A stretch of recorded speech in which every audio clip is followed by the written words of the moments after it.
Assalamualaikum warahmatullahi wabarakatuh. Waalaikumsalam warahmatullahi wabarakatuh. Sebelum memulai pelajaran pada siang hari ini, marilah kita berdoa. Monggo kepada ketua kelas memimpin doa mau belajar. Kelas dimulai, berdoa mulai. Bismillahirrahmanirrahim. Alhamdulillah bil Islam dina wa bi Muhammadin nabiyyan wa rasula. Rabbi zidni ilma warzuqni fahma. Amin ya rabbal alamin.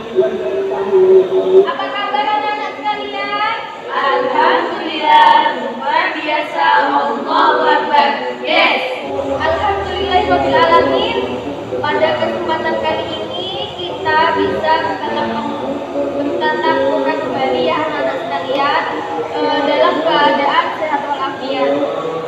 Alhamdulillah, dengan kenikmatan ini kita masih diberikan kesehatan sehingga kita bisa tetap menjalankan ibadah puasa. Dimana kalau kita sakit kita tidak akan bisa menikmati makanan yang enak, yang manis dan menjalankan ibadah sunnah di bulan Ramadan ini. Baik, di sini pada kesempatan kali ini kita akan menonton video. Gimana, senang anak-anak? Senang dulu, alhamdulillah. Mohon disimak baik-baik. Yang akan ibu tayangkan adalah sebuah film, di mana film tersebut akan menjelaskan substansi dan strategi dakwah Nabi Muhammad SAW di Mekah. Nah, di sini anak-anak jangan lupa mencatat poin-poin penting yang ada di film tersebut. Baik, ibu akan menayangkan filmnya ya. Mohon disimak baik-baik anak-anak. Bismillahirrahmanirrahim. Ya ayyuhal muddaththir qum fa'anzir wa rabbaka fakabbir wa thiyabaka fatahhir warrujza fahjur wa la tamnun tastakthir wa lirabbika fasbir.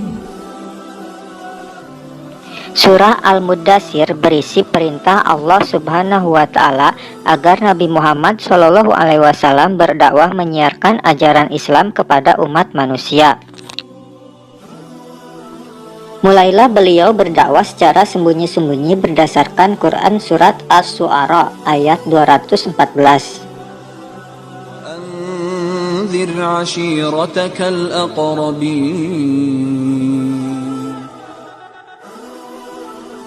Sejak itu, mulailah Nabi Muhammad SAW berdakwah kepada keluarga dan sahabat-sahabat terdekatnya. Beliau menjadikan rumah Al-Arqam bin Abil Arqam Al-Makhzumi sebagai pusat kegiatan dakwahnya. Pada periode awal, kerabat Nabi yang menerima dakwahnya antara lain istrinya, Siti Khadijah sebagai wanita pertama yang masuk Islam. Lalu sepupunya Ali bin Abi Thalib sebagai orang yang pertama masuk Islam dari anak. Budaknya Zaid bin Harithah sebagai orang pertama masuk Islam dari golongan hamba sahaya. Dan sahabatnya Abu Bakar Asy-Siddiq sebagai orang pertama masuk Islam dari laki-laki dewasa. Selain itu, ada dua paman Nabi Muhammad SAW yang menolak dakwah Nabi, yaitu Abu Thalib dan Abu Lahab. Keduanya tidak mau melepaskan agama nenek moyangnya sampai meninggal dunia. Tapi keduanya memiliki sikap yang berbeda terhadap dakwah Nabi. Abu Thalib membiarkan Nabi Muhammad SAW menyebarkan dakwahnya, bahkan melindunginya dari gangguan dan ancaman pembesar-pembesar Quraisy. Sedangkan Abu Lahab sangat menentang dakwah Nabi, bahkan mengancam dan berniat membunuh Nabi Muhammad SAW.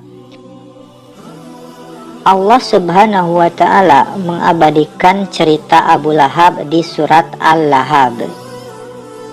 Selama 3 tahun Nabi Muhammad Shallallahu Alaihi Wasallam berdakwah secara sembunyi-sembunyi, kemudian turunlah Quran surat Al-Hijr ayat 94 yang memerintahkan berdakwah secara terang-terangan. Baik, sudah selesai.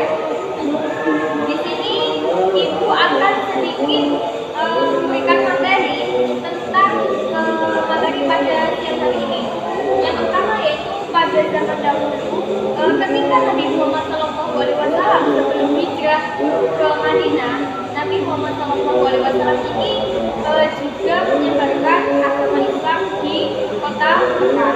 Nah, ajaran pertama yang diajarkan oleh Nabi yaitu tentang akidah, di mana akidah itu berkaitan tentang keimanan seseorang. Pada zaman periode di Mekah, banyak sekali masyarakat itu yang menyembah berhala. Jadi di sini banyak sekali tantangan yang harus dihadapi oleh Nabi Muhammad SAW. Baik, yang selanjutnya yaitu berkaitan tentang akhlak mulia, di mana Nabi Muhammad SAW sendiri adalah sosok pemimpin yang mempunyai akhlak yang mulia, di mana Nabi Muhammad ini mengajak agar sikap manusia yang ada di muka bumi ini berperilaku baik. Banyak sekali pada zaman dahulu, sudah tahu kan anak-anak, banyak sekali anak-anak perempuan yang dibunuh hidup-hidup. Nah, di sini Nabi Muhammad akan menegakkan kebenaran bahwa anak perempuan itu bukan hanya memberikan air, tapi juga selayaknya harus diberikan kebebasan. Ya, baik, ini cukup sekian dari Ibu. Selanjutnya di sini Ibu akan bertanya kepada masing-masing anak. Untuk selanjutnya anak membentuk kelompok terlebih dahulu ya. Ya. Baik, ini untuk kelompok 1, kelompok 2 dan kelompok 3 ya. Baik, di sini Ibu akan tanya review materi yang telah kalian dapatkan dari tontonan film yang Ibu tayangkan tadi. Coba kepada Mbak Ade dijelaskan maksud dari tayangan film tadi. Ya Bu, terima kasih. Untuk maksud dari film tersebut jelaskan bahwa dakwah Nabi mendapat tantangan dan perlawanan dari Quraisy. Nabi dan sahabat-sahabatnya diejek, caci maki dan disiksa. Tidak sampai di situ saja Bu, mereka juga membujuk Nabi dan menawarkan kekayaan, kehormatan dan jabatan. Setelah orang-orang Quraisy tidak mau menerima dakwah Nabi, ia pun mengalihkan dakwahnya kepada kabilah-kabilah Arab di luar Quraisy. Nabi mencoba mengajak orang-orang Taif, namun ia ditolak, bahkan diejek, diusir dan dilempari batu. Nabi tidak berputus asa. Beliau terus menyampaikan dakwahnya kepada kabilah Arab yang datang berziarah ke Makkah setiap tahunnya. Dakwah Nabi mendapat sambutan dari orang-orang Madinah dan Nabi pun mengadakan perjanjian Aqabah yang pertama dan yang kedua. Setelah perjanjian Aqabah kedua, Nabi pun berhijrah ke Madinah. Mungkin hanya itu Bu yang dapat saya sampaikan. Iya, betul sekali. Jadi Mbak Ade di sini sudah hampir mendekati 80% mencakup materi yang ada di film yang Ibu tayangkan tadi. Coba kepada kelompok 3 dijelaskan maksud dari film yang Ibu tayangkan tadi. Terima kasih Bu. Dari kelompok kami menyimpulkan bahwasanya pada awalnya Nabi berdakwah secara rahasia dan hanya mengajak orang-orang terdekatnya. Orang pertama yang menerima dakwah Nabi adalah manusia. Kemudian Ali bin Abi Thalib sebelumnya. Setelah itu laki-laki dewasa yang pertama masuk Islam adalah Abu Bakar bin Quhafa. Melalui ajaran Abu Bakar, beberapa orang menerima ajarannya. Setelah itu beberapa pula mengatakan keislamannya dan menerima ajaran di bawah Nabi. Ternyata dakwah dari rahasia ini selama 3 tahun. Ya, jadi anak-anak banyak sekali ya tantangan yang dihadapi oleh Nabi Muhammad SAW ketika menyebarkan agama Islam. Di sini Nabi Muhammad menyebarkan agama Islam ini tidak langsung terang-terangan, tetapi juga melalui secara tersembunyi terlebih dahulu. Coba Ibu tanya, di mana Nabi Muhammad SAW SAW pertama kali menyebarkan agama Islam? Saya guru. Iya, baik, Ibu silakan. Ibu Hiro. Iya, betul sekali. Jadi dapat Ibu simpulkan bahwa di sini anak-anak sudah paham semua ya tentang substansi dan strategi dakwah ketika berada di kota Mekah. Baik, di sini Ibu akan bertanya kepada kelompok 2 karena kelompok 2 belum diberikan tugas ya sama Ibu. Coba jelaskan apa saja kendala yang dihadapi Nabi ketika berdakwah di Mekah. Ya, terima kasih. Terima kasih untuk ya, di sini saya akan menjelaskan tentang tantangan Nabi ketika dakwah di Mekah. Dakwah Nabi di Mekah berlangsung selama 13 tahun. Selama itu Nabi menanamkan dan mengajarkan manusia nilai-nilai keteladanan membuat Nabi dan sahabat-sahabatnya mampu menghadapi kesulitan dan rintangan serta semakin menyampaikan kebenaran.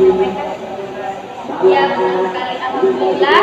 Jadi pada zaman dahulu Nabi itu sangat tangguh sekali ya, diberikan cobaan seperti ini, diberikan ejekan dan semua dari orang-orang Quraisy tetap tangguh. Jadi di sini kita sebagai manusia juga tangguh dalam menghadapi segala cobaan.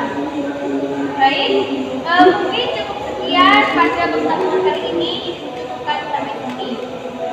Untuk pertemuan selanjutnya, Ibu akan memberikan soal terkait materi pada hari ini. Jangan lupa belajar ya anak-anak. Ya Bu. Baik, kepada ketua kelas, Mbak Amel, silakan untuk berdoa.